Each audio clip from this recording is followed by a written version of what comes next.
Finally, the order to go in was given. 2 teams were supposed to enter the cafe from either side at the same time to overwhelm Moniz. One team ran up Phillip Street from the loading dock. He was waiting for the police to come, as we were. He was expecting them to come in through the front door because he was kept prepping. He was ready for the police to come. The other team had only meters to cross the foyer to reach the side doors. But an officer threw a flashbang grenade at the closed glass doors. It bounced off and detonated in front of the assault team. Tactically, that's wrong in terms of actually trying to throw it through the glass, and actually we had intelligence as well that door was open, so it wouldn't have been difficult just to pull the door ajar and roll a flashbang into the room. The team leader stopped to adjust his goggles, losing valuable seconds. An officer opened the door as others threw more flashbangs, causing 18 explosions in the foyer.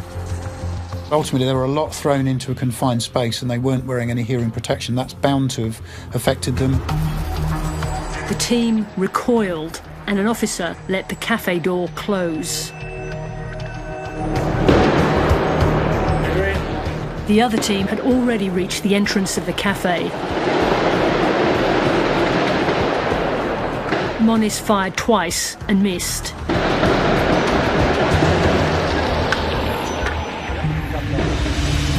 Three officers, A, B and a shield carrier, confronted Moniz, who was on the far side of the cafe, close to the side doors.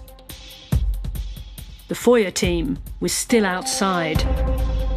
Katrina and Marcia were on the ground a metre or so apart behind Moniz.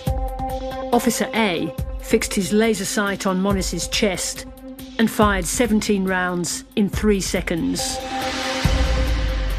Most were direct hits. Some travelled through furniture.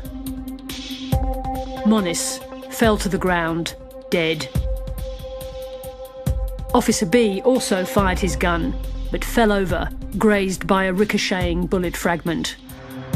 Only now, the foyer team entered the cafe. It would have been better if the team had managed to enter simultaneously through the lobby, because they may have had a cleaner shot at Moniz. Clearly, the tactic was to incapacitate him as quickly as possible. The fact that the foyer team was balked by the distraction device and by other things meant that that tactical option wasn't available to them. So Officer A had to confront the threat, had to deal with Moniz.